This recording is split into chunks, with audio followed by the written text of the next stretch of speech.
Quasiment 19 heures sur CNews, merci d'être avec nous pour Face à Philippe de Villiers. Cher Philippe, bonsoir. Bonsoir Elliot, bonsoir Geoffroy. Geoffroy Lejeune est avec nous comme chaque vendredi soir. Cher Geoffroy, bonsoir. Bonsoir à tous les deux.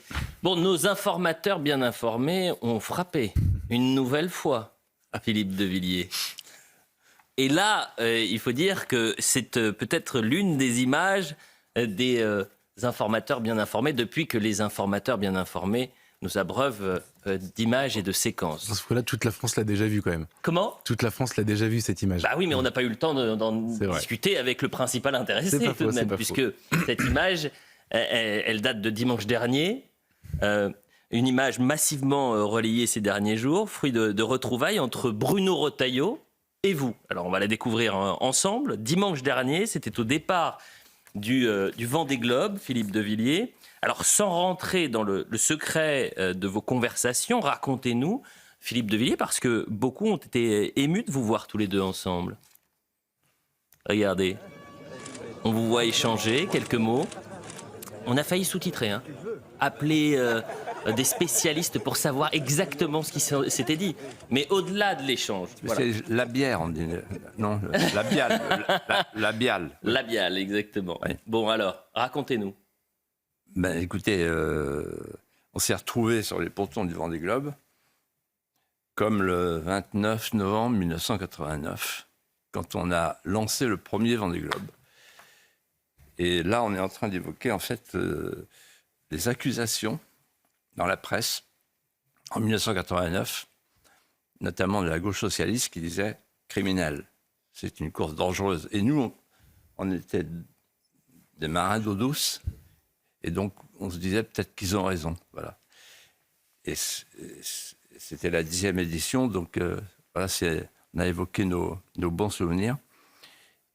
Et j'ajouterais une phrase qui me revient, là, puisqu'on est sur l'eau, de Roland d'Orgelès, dans Les Croix de bois. Et il dit ceci, qui correspond à ce que je ressens. Tout pareil aux étangs transparents, dont l'eau limpide dort sur un lit de bourbe, le cœur de l'homme filtre les souvenirs et ne garde que ceux des beaux jours. Tout le reste, les douleurs, les souffrances, les querelles, les haines, tout cela est trop lourd, tout cela tombe au fond. Ça a le mérite d'être clair. Dans l'actualité cette semaine, Philippe de Villiers, on va revenir sur le procès des assistants parlementaires du Rassemblement national et des réquisitoires qui font l'effet d'une bombe politique. Les procureurs réclament une peine d'inéligibilité pour tous les prévenus. L'accusation demande 5 ans de prison, dont 2 fermes, et 5 ans d'inéligibilité avec exécution provisoire pour Marine Le Pen, ainsi qu'une amende de 300 000 € pour la présidente du groupe à l'Assemblée nationale. Écoutez Marine Le Pen juste après ces réquisitoires. Ça n'est pas une surprise. Je me suis fait mon opinion au bout de quelques jours, il faut bien le dire, d'audience, auxquelles j'ai participé, comme vous l'avez vu, quasiment tous les jours. Bon. Donc, je note que le parquet est extrêmement outrancier dans ses réclamations. Notamment la réclamation de l'exécution provisoire qui frappe de manière, dont il veut frapper l'ensemble de ceux qui sont poursuivis, y compris des assistants qui, par ailleurs, pour certains, n'ont jamais eu aucune responsabilité politique. Bon. Geoffroy Lejeune. Alors on peut dire que c'est du jamais vu et que c'est un séisme. Comment vous avez analysé, vous, les réquisitions de ce procès ?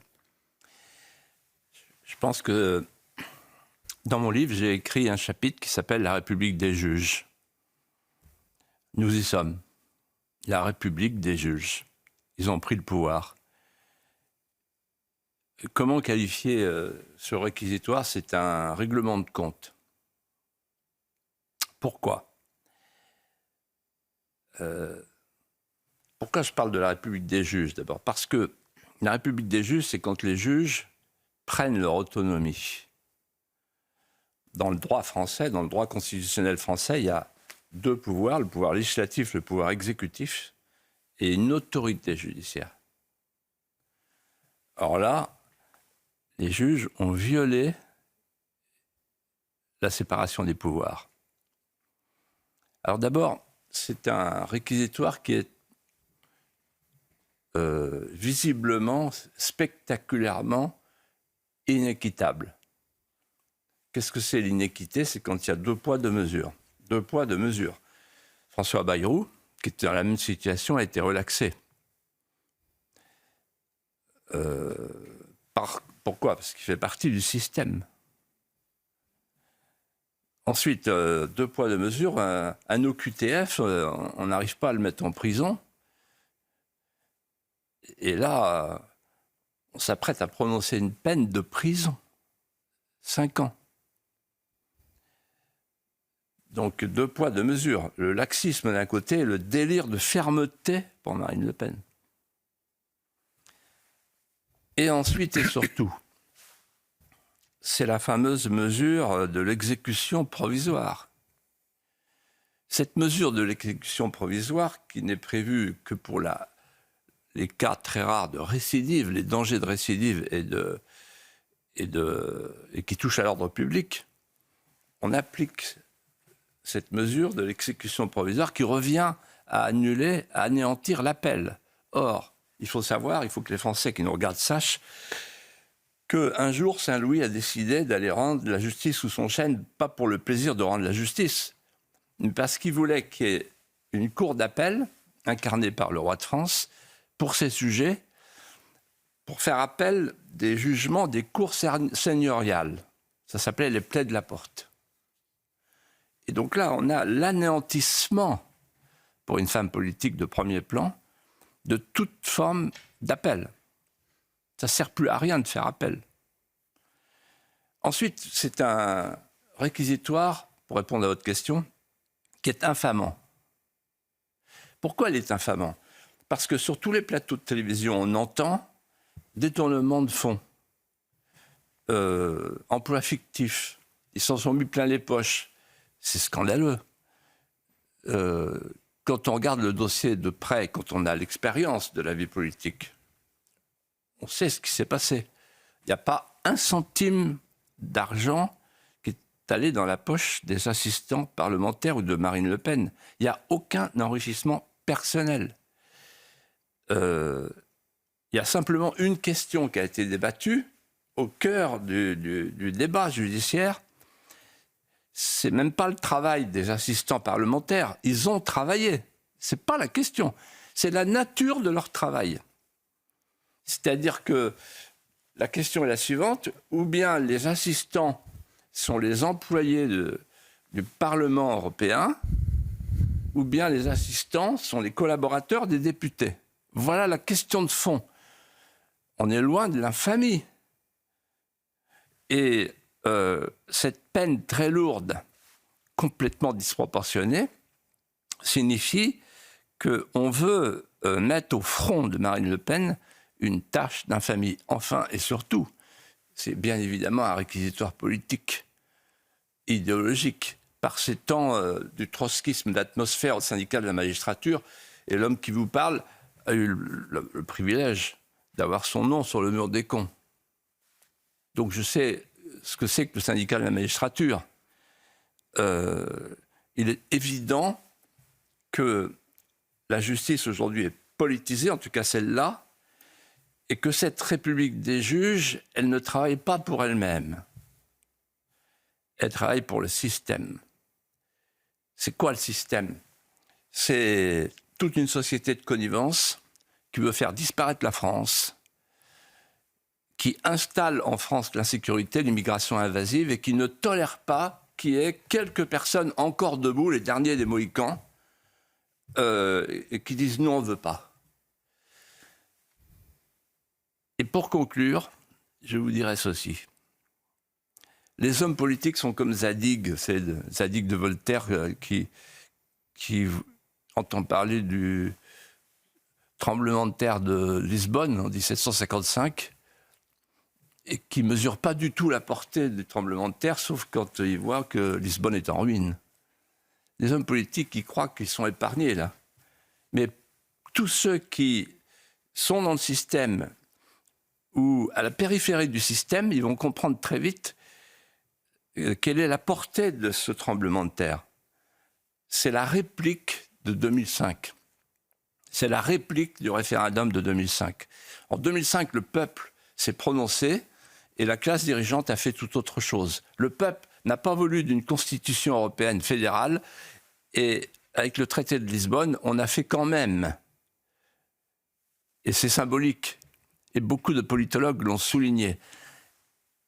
En l'occurrence, en 2005, on a violé l'esprit du référendum. On n'a pas tenu compte du résultat du référendum. Et là, aujourd'hui, on s'adresse à 11 millions de Français et on leur dit, voilà, on va mettre en prison votre leader au nom de l'état de droit. Non mais combien de temps encore ils vont nous faire le coup de l'état de droit? Moi je propose l'exécution provisoire du gouvernement. Dans l'attente de la décision de justice qui sera rendue en février ou en mars prochain. Et c'était votre analyse sur ce réquisitoire, Philippe de Villiers. Autre sujet à présent, on va parler de la crise agricole. Philippe, moins d'un an après une mobilisation historique, le monde agricole entend relancer la machine à contestation. Les aides promises à nos agriculteurs ne sont toujours pas arrivées. Pire encore, la situation se dégrade. Écoutez Michel Barnier cet après-midi.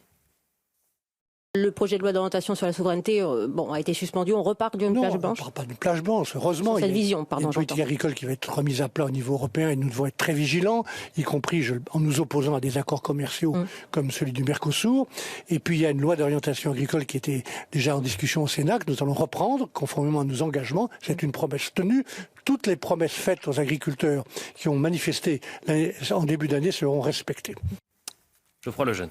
Alors Philippe, on en a déjà parlé beaucoup sur ce plateau. Vous en avez parlé d'ailleurs dans votre livre Mémoricide. Vous connaissez bien les agriculteurs, vous connaissez bien ces sujets-là. Vous dites même qu'ils sont le cœur battant du pays, qu'ils sont d'ailleurs victimes d'un mémoricide. Est-ce qu'aujourd'hui vous comprenez leur colère? Vous vous souvenez, un jour, on a dîné ensemble avec Michel Houellebecq, au moment où il allait faire paraître Sérotonine.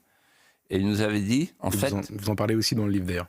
Voilà. En fait, on assiste à quoi? Au plus grand plan social agricole jamais imaginé pour liquider toute une profession, pour liquider toute une économie et pour liquider un art de vivre. Et en fait, il parle de promesses, Michel Barnier, les promesses n'ont pas été tenues, j'en citerai trois.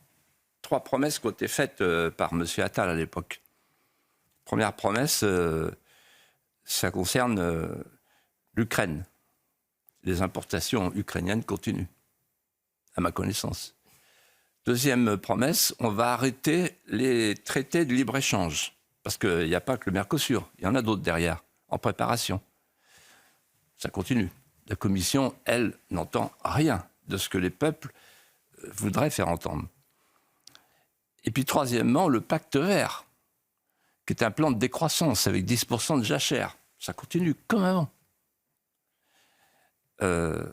L'exception agriculturelle demandée par les paysans français pour une agriculture française, à la française, aucun écho. Et je vous disais récemment, le nom du ministère de l'Agriculture est une imposture. Ministère de l'Agriculture et de la Souveraineté alimentaire. Une imposture, ce n'est pas une succession de mensonges. C'est plus fin que ça. Une imposture, c'est un enchaînement de vérités asservies à un mensonge initial. Et donc c'est difficile à voir qu'il n'y a pas de souveraineté alimentaire, mais ceux qui ont un peu l'expérience et le sens du temps long savent ce que je veux dire. C'est Bruxelles qui tient tout. On a connu le marché commun. Il y avait la souveraineté alimentaire. Dans le marché commun, les trois principes étaient produire, protéger, exporter. Aujourd'hui, les trois principes, c'est non plus produire mais consommer, non plus exporter mais importer, non plus protéger mais ouvrir. Et donc cette logique-là, elle correspond à la volonté des élites mondialisées qui veulent, je pèse mes mots, déléguer notre alimentation au marché mondial pour avoir des prix plus bas, ce qui plaît à la Metropolia, à l'Anywhere, peu importe les somewhere, pour se débarrasser de tous les indépendants d'esprit, les derniers. Il y avait les artisans, les petits commerçants, les paysans, se débarrasser des indépendants d'esprit. C'est-à-dire ces gens qui savent, eux, qu'on ne peut respirer qu'en vivant entre l'humus et la lumière. La Metropolia ignore l'humus et elle ignore la lumière. Elle n'est que dans l'hédonisme consumériste. Et en fait, je vais vous dire quelque chose. Il faut faire très attention à ce qu'est une crise agricole. Ça me rappelle ce que disait Péguy sur les crises de l'école.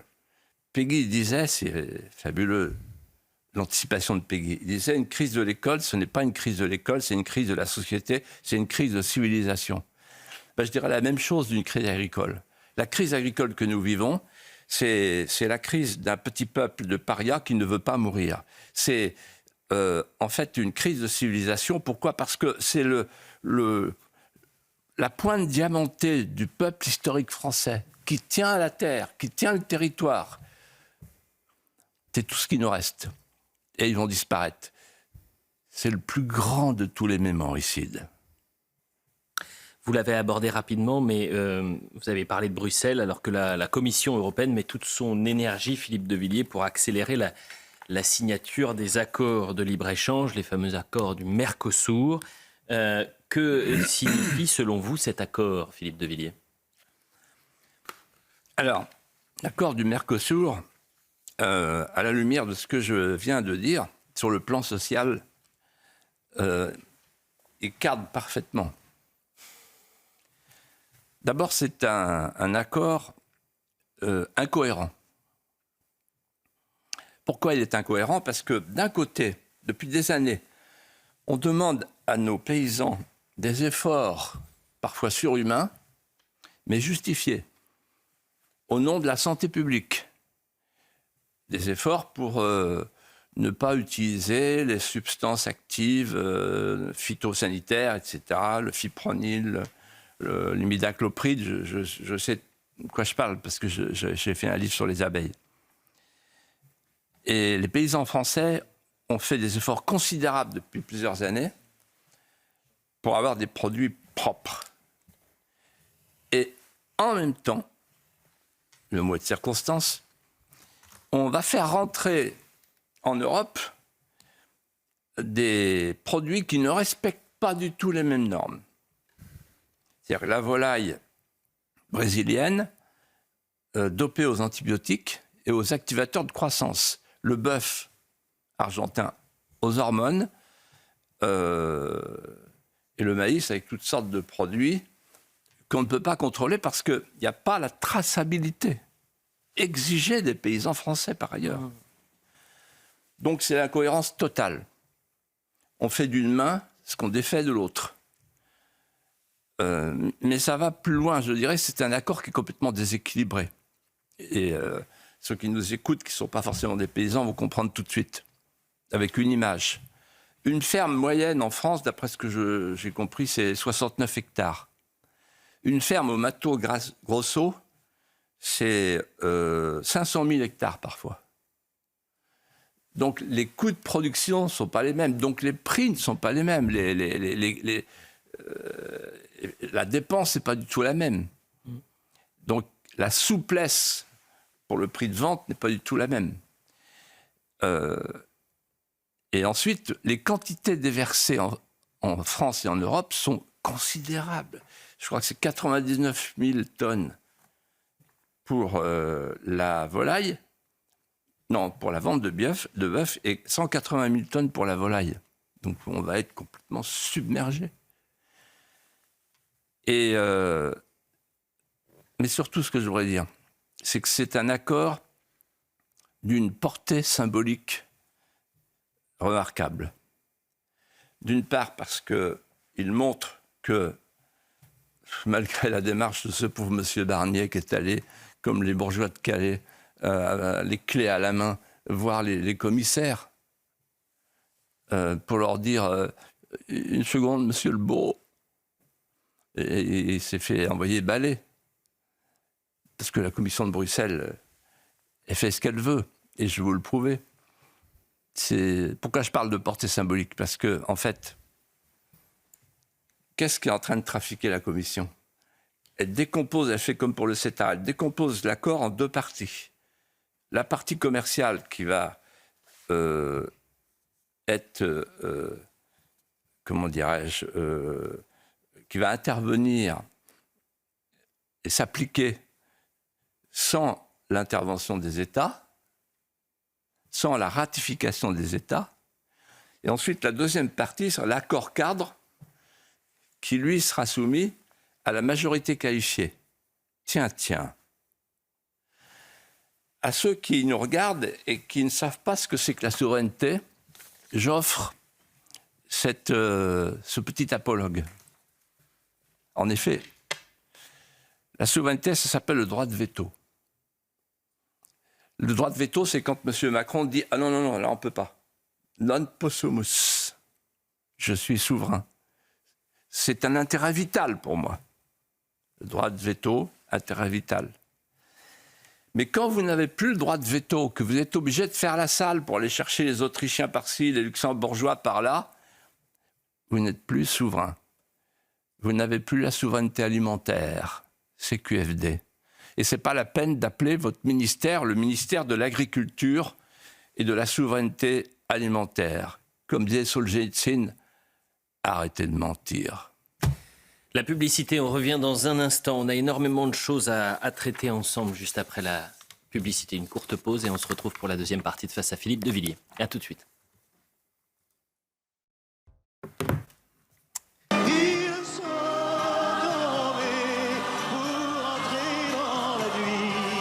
Charles Aznavour, Philippe de Villiers. Au bout de leur courage, la mort les a frappés sans demander leur âge. Pourquoi vous avez souhaité qu'on écoute cette chanson, Philippe de Villiers? Parce que Charles Aznavour était arménien, qu'il a fait une chanson magnifique. Ils sont tombés sur les Arméniens, sur le génocide arménien.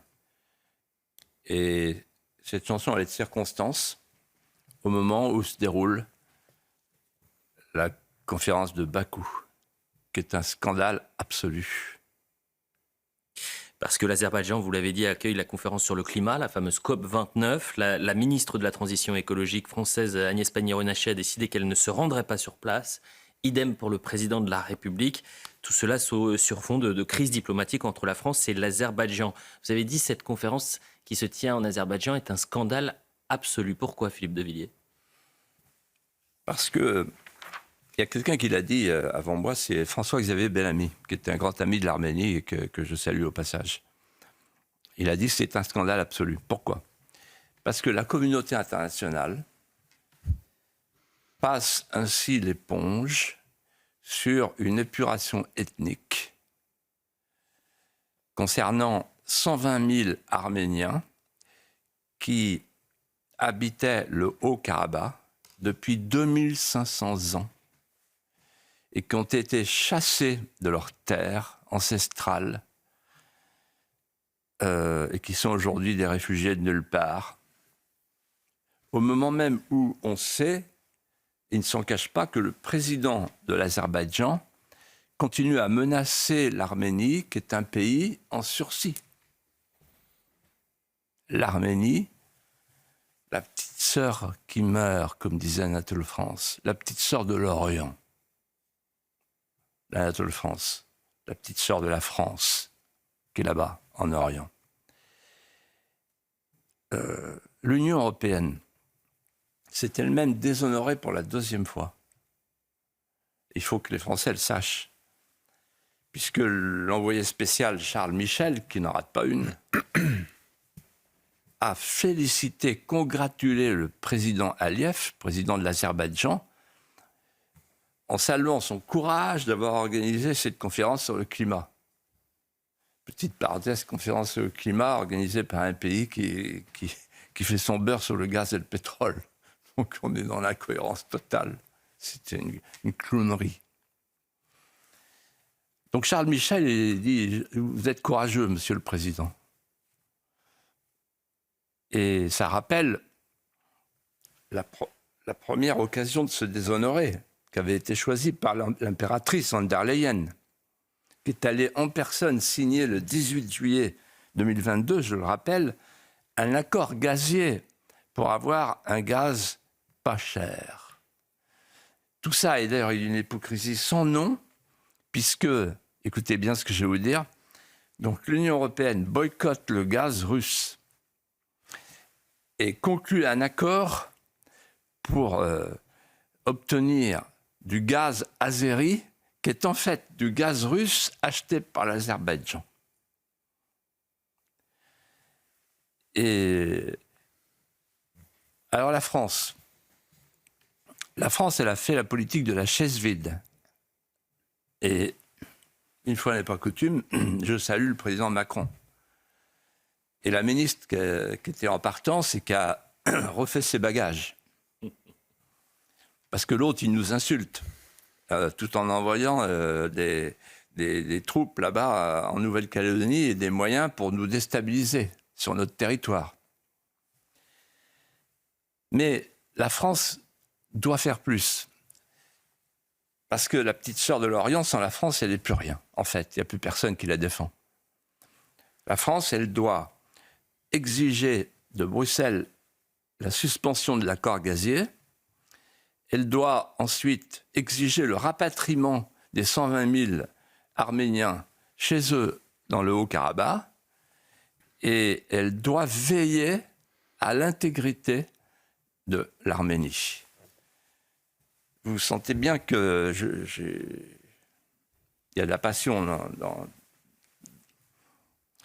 dans ma voix. Et je vais vous dire pourquoi il y a de la passion. D'abord parce que l'Arménie, c'est la première petite chrétienté du monde, 4e siècle. Et qu'ensuite, ils vont mourir si on ne fait rien. Ils ont déjà été génocidés par les Turcs. Tout le monde les abandonne. Et moi, j'aime les Arméniens. D'ailleurs, j'ai été reçu par le président Sarkissian il y a plusieurs années. On avait scellé une relation avec l'Arménie. Et j'ai planté mon arbre. C'est un rare privilège. L'arbre, il a 16 ans, j'espère qu'il pousse droit. Et planter son arbre en Arménie, ça veut dire laisser une partie de soi-même. Nous sommes frères de souffrance, tous les Vendéens, avec les Arméniens. Il faut être allé, Elliot, je crois, une fois dans sa vie, en face du mont Ararat, là où il y avait l'arche de Noé. Ainsi le dit la légende. Il faut aller à Corvirap, descendre dans la fosse de Grégoire l'Illuminateur, allumer un cierge et penser à l'histoire de toute l'humanité qui a commencé ici, l'humanité chrétienne, pour comprendre que l'Arménie, c'est le prolongement du génie latin en Orient. C'est un vase de cristal serti d'un liseré d'or. Et on comprend mieux pourquoi vous avez voulu commencer avec la chanson de Charles Aznavour. Philippe de Villiers, parlons à présent d'une pétition. Pétition lancée il y a tout juste une semaine, signée par 600 000 Français, plus de 600 000 Français, en soutien à la chaîne C8, interdite d'émettre à partir du 28 février prochain, décision prise par l'Arcom. Geoffroy Lejeune. Alors vous avez signé, vous aussi, Philippe, cette pétition. On sait que vous êtes attaché à la liberté d'expression, vous en parlez aussi dans votre livre. Pourquoi est-ce que vous êtes manifesté cette fois-ci, vous qui signez pas beaucoup de pétitions? Dans sa première pétition de ma vie.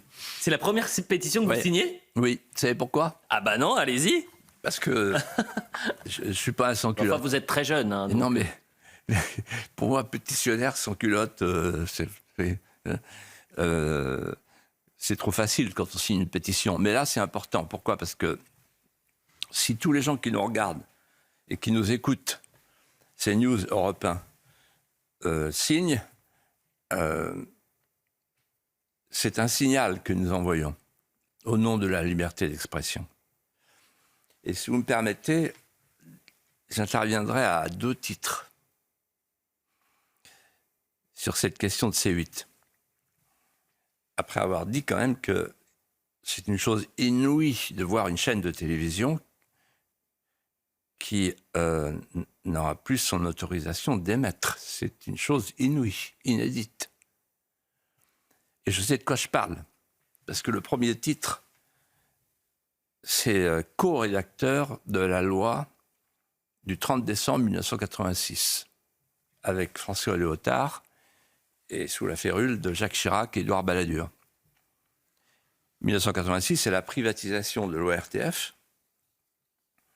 Et donc cette loi est capitale, elle est fondatrice. Et je me souviens de la rédaction de l'article 1 et de l'article 13.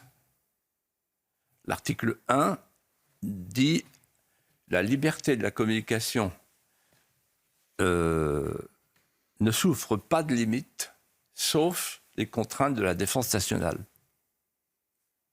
On n'est pas dans ce cas-là. Et l'article 13 est très explicite. La CNCL, à l'époque c'était la CNCL, la Commission nationale, etc., la communication et des libertés. La CNCL, c'est l'ancêtre de l'ARCOM. La CNCL, l'organisme régulateur, appelons ça comme ça, veille, je cite, à l'expression pluraliste des courants de pensée et d'opinion. On est très, très, très loin d'une magistrature parallèle qui prend des décisions de fermeture. Dans notre esprit, dans l'esprit du législateur qui a voté cette loi préparée par la rue de Valois, les choses étaient claires. On ne touche à la liberté que d'une main tremblante. Il n'est pas question que l'organisme régulateur soit un organisme de censure. Et donc là, comme ailleurs, quand on laisse faire les juges et leur cousin germain, l'ARCOM, eh ben, on finit par récolter la tempête et une quasi-souveraineté de ceux qui s'intitulent magistrats parallèles. Le deuxième titre va peut-être vous paraître inattendu. Mais voilà, je ne peux pas m'empêcher de dire quelque chose de personnel ce soir. Je veux témoigner qu'il y a dans notre pays, recrue d'épreuves, notre vieux pays, des capitaines d'industrie, des hommes, des esprits supérieurs qui ont l'humeur solaire, la liberté solaire, qui ont l'amour du pays, qui sont dénués de tout sectarisme, qui sont adeptes d'un capitalisme sacrificiel et qui mettent une partie des moyens qui sont les leurs au service de la liberté d'expression. Alors on les conspue, on les traque parfois. Je pense à des gens comme Bernard Arnault et comme Vincent Bolloré. Je connais bien Vincent Bolloré et j'ai écrit un apologue sur lui. C'est pas un hasard. Tout est sauf, après, tout est perdu. La liberté d'expression est en perdition, mais il y a Canal+, C8, CNews, Europe 1, etc. Sans parler de la presse écrite. Qu'est-ce que ça veut dire? Ça veut dire qu'il y a des petits espaces de respiration. Et si on connaît un tel succès, c'est parce que les gens viennent respirer avec nous, à l'altitude mentale où l'âme respire amplement. Vincent Bolloré n'est pas du tout l'homme qu'on croit. Moi, je le connais bien, et j'en peux plus d'entendre que c'est une espèce de monstre fantomatique, capitaliste prédateur, etc. Non, c'est un homme il se réveille avec la France, il s'endort avec la France, il se réveille avec la France souffrante, il s'endort avec la France souffrante. C'est rarissime de voir des gens qui sont des créateurs de valeur ajoutée et qui sont d'abord en même temps des créateurs de valeur. C'est un roc de l'armorique battu par les vents de Galerne et qui est en même temps, comme il le dit lui-même, quelqu'un qui a l'art de semer ses poursuivants par le déhanché du lapin breton qui n'a d'égal et de rival que le déhanché du lapin Puy-Follet. Et pourquoi il fait tout ça? Et pourquoi il y a C8? Et pourquoi il y a CNews? Et pourquoi il y a tout ce qui nous réunit? Parce que c'est une belle maison, c'est une grande maison. Moi, je suis fier d'être avec vous. Et puis, on s'entend bien. C'est une grande famille, voilà, avec des tempéraments très différents, des talents très différents. Mais qu'est-ce qui nous réunit? C'est que les héros modernes, les héros de notre temps, ce sont les derniers chevaliers de la liberté. Et les derniers chevaliers de la liberté, ce sont ceux qui, aujourd'hui, érigent et protègent des hauts lieux de la parole alternative. Le déhanché du lapin breton. C'est l'un des chapitres de Mémoricide, oui, si je ne m'abuse. C'est un des chapitres, oui. Alors, je sais que... Et c'est le déhanché de lapin breton, c'est pas simplement l'art de semer les poursuivants et donc d'échapper à leur vindicte, c'est aussi l'art de semer l'espérance. Tout est perdu, tout est sauf. Mémoricide, je précise votre ouvrage qui est sorti il y a une dizaine de jours et qui est numéro 1 des ventes, qui est un carton absolu, Philippe de Villiers. Soyons humbles. Voilà. Je ne dirai que ça. Jadis, j'avais une circonscription électorale. Maintenant, j'ai une circonscription lectorale. Et en fait, entre les électeurs et les électeurs, il y a une grande différence. Laquelle? Les électeurs vous considèrent comme une serpillière, alors que les électeurs, vous êtes une partie de leur vie. Vous êtes entrés dans leur vie. Mais moi, j'ai hâte de voir une chose. J'ai déjà vu Philippe signer des livres, vous savez, en séance de dédicace. Il y a du monde qui attend. Alors, il y avait du monde avant. Maintenant, c'est la première fois que vous sortez un livre depuis l'émission. Et j'ai hâte de voir comment ça va se passer. Affaire à suivre.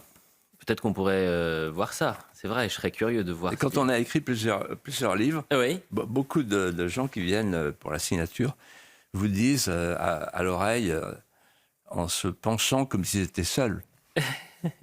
Je me souviens dans la lettre ouverte au coupeur de tête, etc. Vous aviez dit ceci, cela. Mais c'est bouleversant, en fait. C'est toutes les affections françaises qui s'expriment, vous voyez, et qui sont les meilleures réponses aux mémoricides. Tant qu'il y aura des Français, il n'y aura pas de mémoricides. Plus de 680 000 signataires, vous imaginez, en l'espace d'une semaine pour... Vous savez que ça n'arrive pas souvent, autant de monde. Quasiment du jamais vu. Et puis regardez, ça va jusqu'à faire signer une pétition, première pétition. Mais vous savez, moi, en 18 ans d'expérience pour Philippe de Villiers. Je fais un parallèle. Et ensuite on avance. Je fais un parallèle et un lien entre le réquisitoire dont on a parlé en début de l'émission et la suppression de C8. C'est-à-dire qu'en fait, c'est un mouvement d'ensemble. Il y a quelqu'un qui dit ça très bien, c'est Mathieu Bocoté. C'est-à-dire qu'en fait, c'est la liberté d'expression, c'est quoi? C'est la liberté de penser, la liberté de s'exprimer, la liberté de manifester et la liberté éditoriale. La liberté de pouvoir faire une télévision libre. Autre sujet, Philippe de Villiers. On va parler du match France-Israël. On en parlera rapidement, qui s'est tenu jeudi soir au Stade de France, une semaine après les scènes d'une violence inouïe à Amsterdam, une enceinte à Saint-Denis vide ou presque, 16 000 spectateurs jeudi soir, un dispositif de sécurité inédit.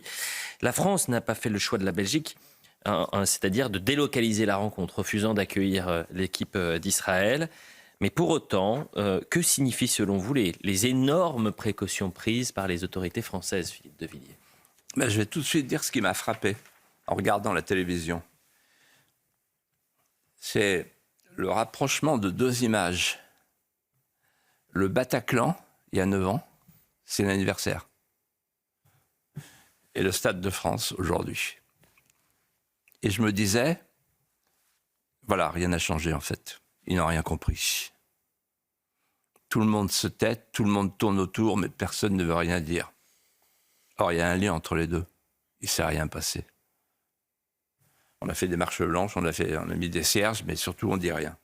Et donc, cette phrase de Camus est tellement connue que j'ai scrupule à la citer, mais quand même, elle dit tout. Ne pas nommer les choses, c'est ajouter au malheur du monde. Alors, question. Comment doit-on nommer les agresseurs ? Selon LFI, on dit des justiciers qui répondent à des provocateurs. Pour Amsterdam, vous voulez ?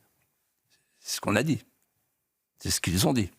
Ensuite, des hooligans, comme on dit en Angleterre. Ensuite, des jeunes venus des quartiers populaires, comme on dit à Sciences Po. Des spectateurs anglais, comme disait Darmanin. C'est-à-dire qu'en fait, on tourne autour, alors qu'en fait, il faudrait les appeler, comme on doit les appeler, des criminels racistes, antisémites. C'est aussi simple que ça. Ensuite, le Stade de France. Quand je regardais le Stade de France, avec le double cordon, je pensais à une douve, en fait. Et je me disais, le Stade de France, comment le nommer, là ? C'est une citadelle assiégée à la mérovingienne.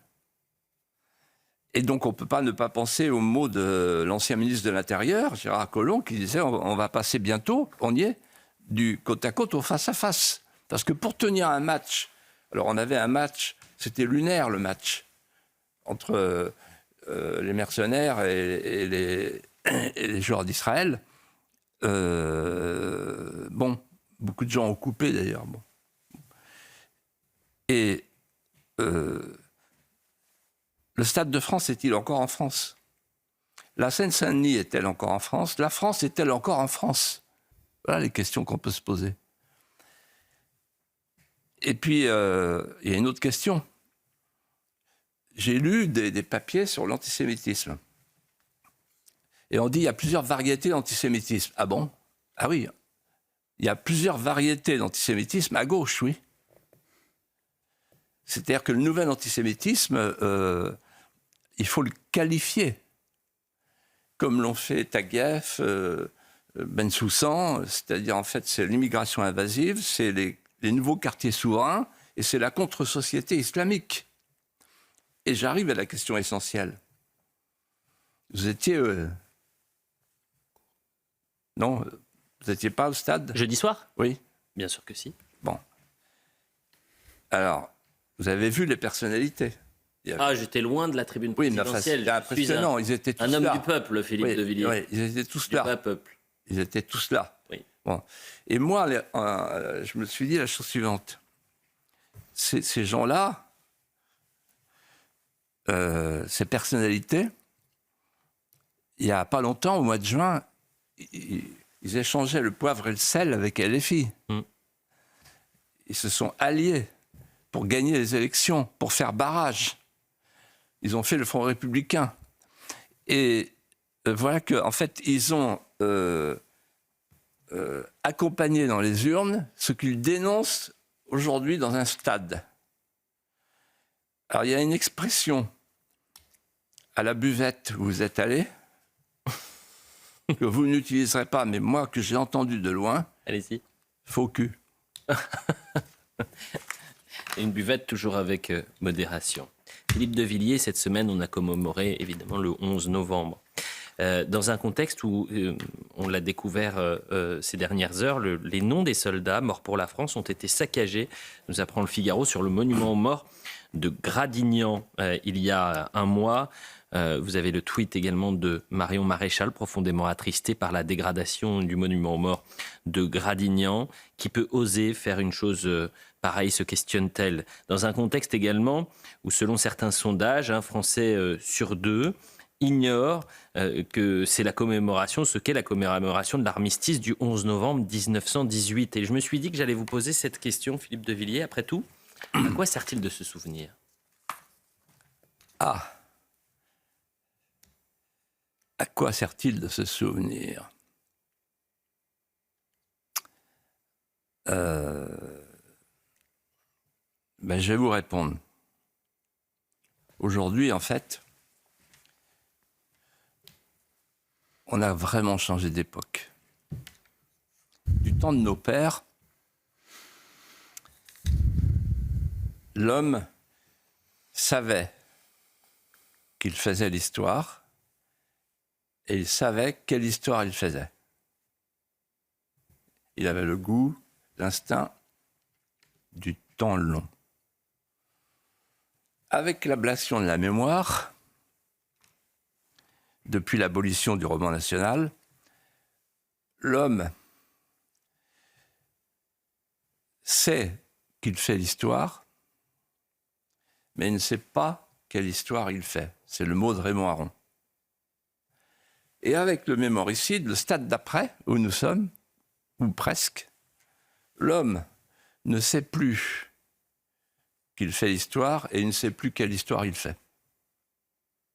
Il vit dans l'instant comme une coquille de noix dans le vent des globes sur les moutons d'écume. Il ressemble à Fabrice Del Dongo, le héros de la Chartreuse de Parme, qui raconte qu'il est plongé dans la bataille de Waterloo et qui confesse qu'il ne sait pas saisir ce qu'il a pourtant sous les yeux. Il sait que c'est un événement qui va faire l'histoire, mais il ne sait pas lequel. Et il le confesse. Nous sommes les Fabrice, les nouveaux Fabrice de notre temps, et c'est à cela qu'il sert de se souvenir. Se souvenir, c'est apprendre à se situer dans le temps, à déposer en soi des points précieux pour ne plus vivre dans l'instant, et apprendre que dans toutes les civilisations, ce ne sont pas les vivants qui gouvernent les morts, mais les morts qui gouvernent les vivants. Et donc, j'aspire, comme beaucoup, comme vous sans doute, à ce que se lève une nouvelle génération de conscience dressée qui veilleront à ce que coulent dans leurs veines les pérennités françaises. Et pour se souvenir, justement, je vous propose une séquence absolument bouleversante. Et vous souhaitez nous montrer comment on commémore le 11 novembre à la Puy du Fou Académie. Académie fondée par votre fils, Nicolas de Villiers, en 2015. Regardez.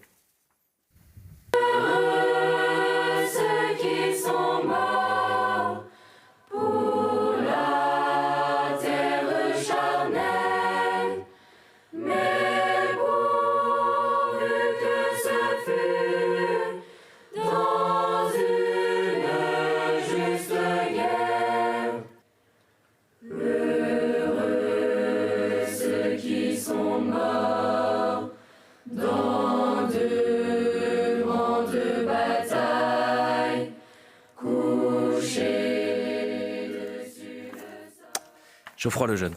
Philippe, vous terminez toutes ces émissions par ce que vous appelez l'apologue. Aujourd'hui, vous l'avez tiré d'une histoire authentique qui s'est déroulée le 11 novembre 1918. On vous écoute. En fait, je vais vous emmener avec moi, si vous voulez bien, un instant. Le 1er août 1914, c'est l'inauguration d'une ligne de chemin de fer dans le bocage vendéen. Elle est magnifique, elle est toute neuve. Il y a des viaducs splendides. Mais en fait, ce dont je vais vous parler, c'est le lendemain. Parce que le lendemain, la gare est pleine. La gare regorge de monde, et notamment des jeunes enthousiastes, immobilisés, en Garance, la classe 14, avec le drapeau quand la France voudra. Le train siffle et fume. C'est le signal du grand départ qui est imminent. Il y a de l'émotion, mais c'est festif et joyeux. On sera bientôt de retour. Sur le quai, les familles font un geste de la main, un geste discret, affectueux. À très vite. On vous attend pour les vendanges. Et accoudés aux fenêtres du train à vapeur, des alignements de conscrits du pays alentour, des vareuses bleu horizon qui portent la marguerite à la bouche et la fleur au fusil. Et dans les escarbilles de la locomotive, on entend siffloter les airs de Apollinaire. Ah, que la guerre est jolie. Elle sera courte. C'est une promesse, un pronostic. Juste le temps d'aller moissonner les boches. Le train s'ébranle. Les derniers baisers. À très vite. Destination Verdun. Sur le quai demeure une jeune femme, Louise. Son mari lui a fait ses adieux, ainsi qu'à son fils, qui s'appelle Jacques. Il s'appelle Jacques Maupilier, le soldat. Louise, c'est son épouse, et le petit Jacques, qui porte le même prénom que lui. C'est son fils, il a 10 ans. Sa femme court après lui, avant qu'il ne monte dans le train. Tu nous écriras, hein? Tu nous écriras. Tu me promets? Oui, je t'écrirai. Bien sûr. Et le petit garçon de renchérir. Papa, n'oublie pas ton béret. N'oublie pas ton béret. Le béret, c'est le béret de conscrit. Conscrit de Chambretot. Il visse son béret pour ne pas le perdre. Et pour exécuter la demande de son fils. Et puis il s'éloigne. Bientôt, le panache de fumée s'évapore sur le viaduc de Barbin. C'est fini. Il faut attendre. Il faut attendre le retour, attendre les lettres, attendre les nouvelles. Et bientôt, c'est le silence. Et le 11 novembre 1918, les cloches sonnent. Devant le monument aux morts, Louise, qui pleure, prend son petit gars dans ses bras, le serre, et lui murmure à l'oreille de sa mère, « Papa, il est où? Il va revenir? Bien sûr qu'il va revenir. » Elle sait, elle a compris. Lui, pas encore. Et un an après, très exactement un an après, le 11 novembre 1919, devant le même monument aux morts, les gendarmes remettent sur un coussin rouge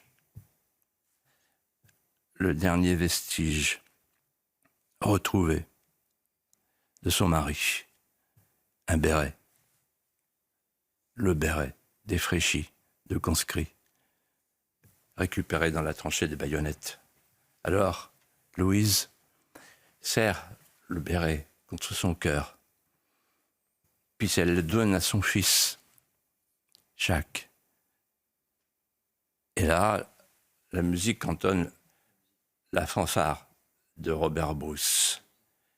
Et qu'est-ce qui se passe? Surprise. Le petit garçon, le petit Jacques, Il prend le béret, il l'embrasse et il le coiffe. Et là, il fait le salut militaire. Il a 10 ans. Il fait le salut militaire qu'il n'a jamais appris. Le salut devant le monument aux morts où manque le nom de son père, pas encore inscrit.